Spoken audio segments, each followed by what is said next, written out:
안녕하세요. 한국사회 2의 29과 취업하기입니다. 취직하기입니다. 먼저 29과의 주요 내용을 정리해봐요. 한국의 일자리 상황은 어떨까요? 한국은 미국, 유럽의 여러 나라에 비해 자영업자의 비율이 높고 여성의 경제활동 참가 비율이 낮아 실업률이 낮게 나타나는 편이다.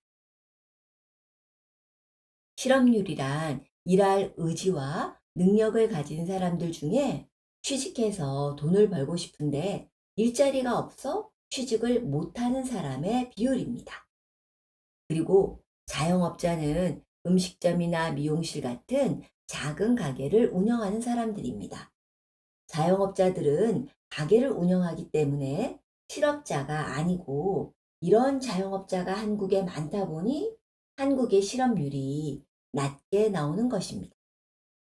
그리고 여성의 경제활동 참가 비율이 낮은 이유는 출산이나 육아 때문에 회사를 그만두고 회사를 그만둔 후에는 경력 단절이 생겨 일자리를 다시 구하기 힘들기 때문에 아예 취직을 포기해서 일자리를 구하지 않기 때문에 실업률이 실제보다 낮게 나타나는 것입니다. 최근에는 전체 근로자 중에서 비정규직 근로자의 비중이 높아져 근로조건 등에서 상대적으로 불리함을 겪는 사례도 많아지고 있다. 비정규직 근로자란 정규직 근로자가 아닌 근로자입니다. 정규직은 회사가 아주 어렵거나 특별한 일이 아니면 해고되지 않는 근로자입니다. 비정규직 근로자는 임시직, 계약직, 일용직 등 정규직보다 임금이나 근로조건에서 불리한 나쁜 대우를 받는 근로자를 말합니다. 정규직의 반대가 비정규직입니다. 취업을 하기 위해서는 무엇을 준비해야 할까요? 일자리를 구할 때 자신이 어떤 분야의 전문성을 가지고 있다는 것을 보여주는 자격증을 따두면 큰 도움이 된다.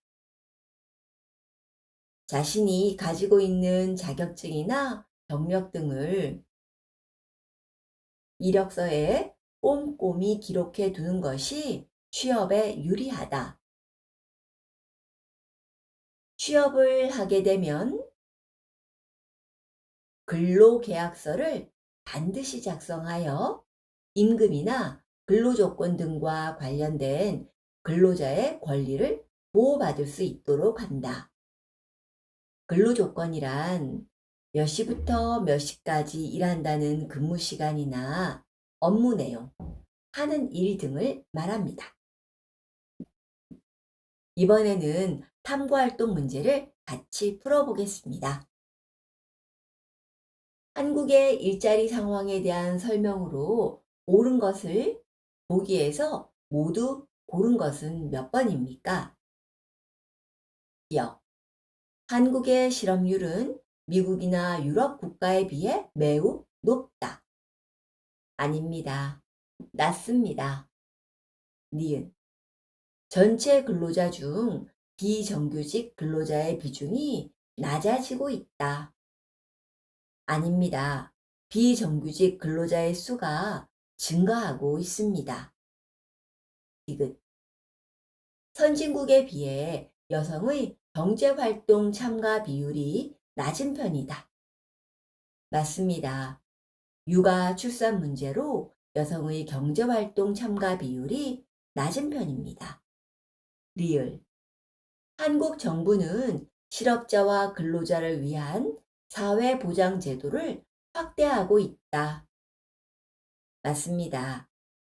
그래서 정답은 디귿과 리을이 있는 4번입니다. 일자리 지원을 위한 정부의 대책에 대한 설명으로 옳지 않은 것은 1. 직장을 구하는 청년에게 구직활동 지원금을 제공하고 있다. 맞습니다.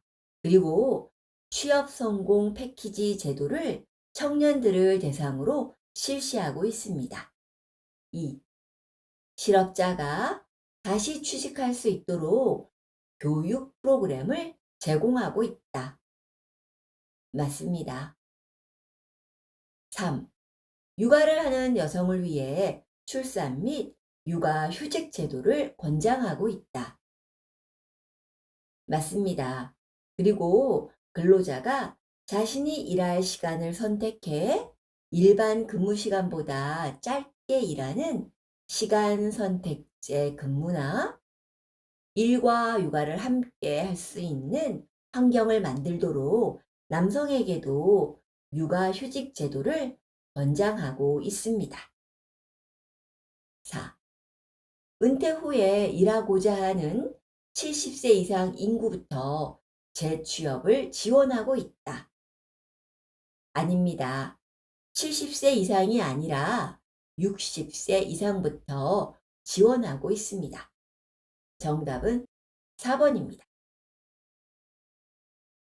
근로자들의 능력을 개발하는 프로그램을 통해 산업에 필요한 인력을 길러내는 국가 기관은 1.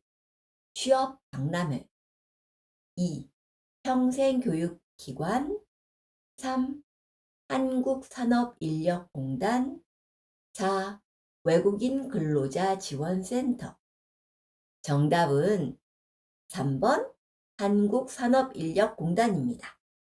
보기 1번의 취업 박람회는 기업과 사람, 즉 구직자들이 만나 취업 관련 정보를 나누고 실제로 취업의 기회를 제공하는 자리입니다. 그리고 보기 4번 외국인 근로자 지원센터는 외국인 근로자의 취업과 생활에 도움을 주는 곳입니다.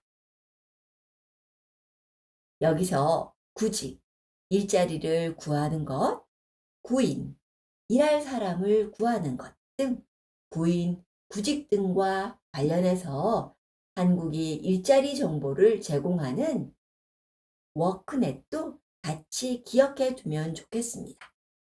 워크넷은 고용노동부와 한국고용정보원이 함께 운영하는 구인, 구직과 관련된 인터넷 사이트입니다. 취업을 위한 준비나 노력으로 적절하지 않은 것은 1. 전문성을 갖추기 위해 자격증을 취득한다. 맞습니다. 그리고 실무 경험, 즉 관련 분야에서 일한 경험도 취업을 하는데 많은 도움이 됩니다. 2. 자신이 희망하는 직업 구인 광고를 잘 살핀다. 맞습니다. 구인 광고는 어떤 일자리에 사람을 구한다는 광고입니다. 3. 해당 분야에서 필요한 직업 교육을 열심히 받는다. 맞습니다.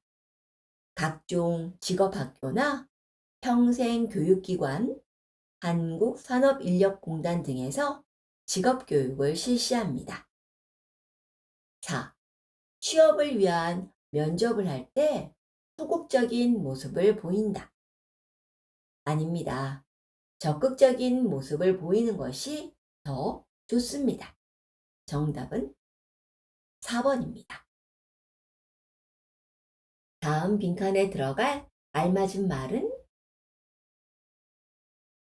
취업 과정에서 직업에 필요한 개인의 학력이나 관련된 경험, 자신이 갖고 있는 자격증을 적어 사업체에 제출하는 문서를 뭐뭐라고 한다. 1. 자격증 2. 이력서 3. 신분증 4. 공고문 정답은 2번 이력서입니다. 이력서에는 스펙이 들어가는데 스펙이란 취업을 원하는 구직자가 좀 더 좋은 직장에 취직하기 위해서 준비하는 학력, 학점, 영어 점수, 실무 경험 등을 말합니다.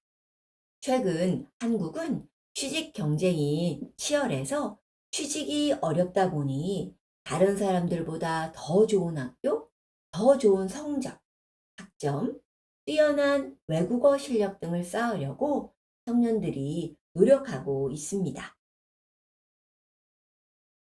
보기의 가와 나에 들어갈 용어로 적합한 것은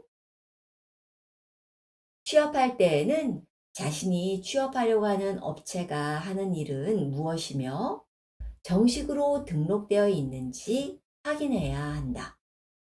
취업 시에는 뭐뭐를 반드시 작성하여 취업 이후에도 임금이나 근로조건 등에서 부당한 대우를 받지 않도록 근로자의 기본적인 권리에 대해 살펴볼 필요가 있다.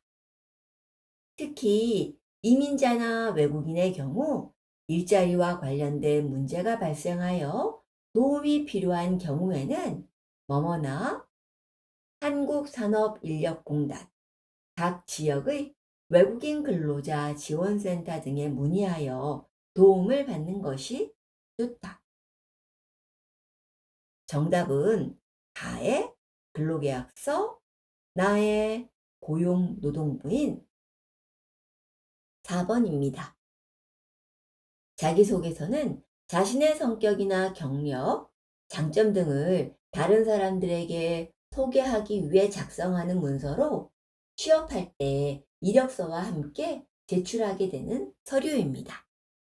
그리고 고용노동부는 일자리와 관련된 도움을 주기 위한 정부의 부처이고 행정안전부는 나라의 살림, 안전을 담당하는 정부 부처로 주민센터나 경찰서, 소방서 등이 행정안전부 밑에 있습니다. 이민자나 외국인의 일자리와 관련된 문제가 발생했을 경우 도움을 받을 수 없는 곳은 1.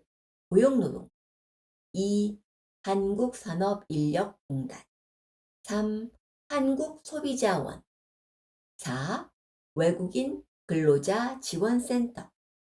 정답은 3번입니다. 한국소비자원은 구입한 상품에 문제가 발생했을 경우 도움을 받을 수 있는 곳입니다. 보기에 있는 고용노동부, 한국산업인력공단, 외국인 근로자 지원센터는 이민자나 외국인이 일자리와 관련된 문제가 생겼을 때 도움을 받을 수 있는 곳입니다. 수고하셨습니다.